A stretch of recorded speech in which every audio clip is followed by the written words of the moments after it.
Merci Monsieur Jean-François Coulombe pour le groupe La France Insoumise. Merci, Monsieur le Président. Dans le contexte d'une accélération des phénomènes climatiques et des crises telles que les méga-feux, il est urgent de mobiliser les ressources humaines et techniques pour anticiper les crises afin de protéger les populations et l'environnement.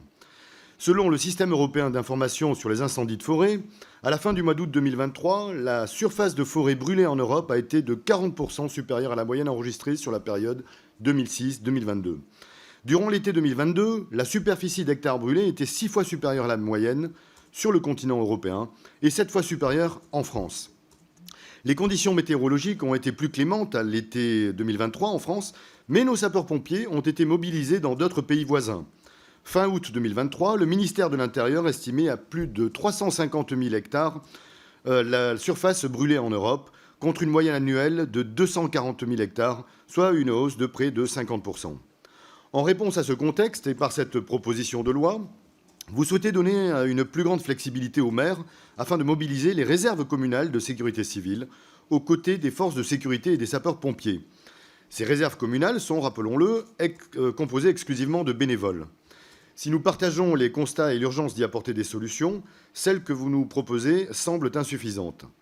Saisir un tel sujet par le seul biais de la mobilisation bénévole dans les réserves communales est un cache-misère de l'État dans lequel se trouvent nos services de sécurité civile.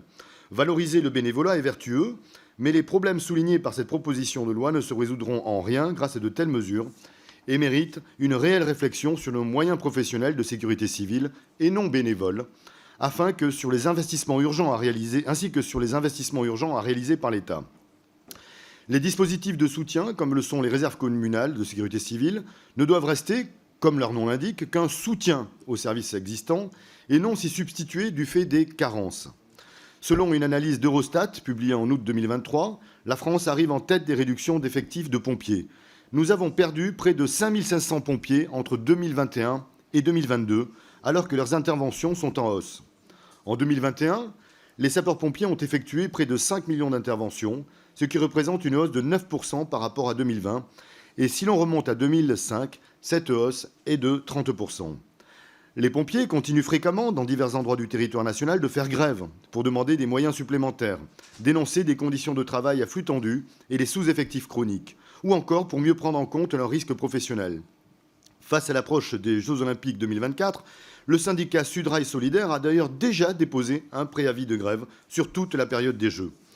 Selon le rapport parlementaire de Florian Choche de mai 2023 sur les crédits du programme 161 Sécurité civile de la loi de finances, le modèle de financement des SDIS, quasiment exclusivement financé par les collectivités territoriales, a également atteint ses limites. Le rapporteur estime ainsi que la multiplication des missions des SDIS entraîne une sursollicitation des forces de sécurité civile, limitant drastiquement leur marge de manœuvre, et qu'il faut repenser le mode de financement des SDIS, non seulement pour assurer leur bon fonctionnement, mais aussi pour anticiper les crises à venir.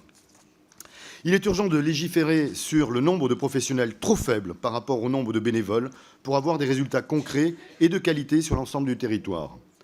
Pour toutes ces raisons, nous espérons que nos amendements seront adoptés afin d'améliorer le dispositif de votre texte, dans un souci commun d'amélioration des services de sécurité civile, à la hauteur du contexte climatique alarmant actuel.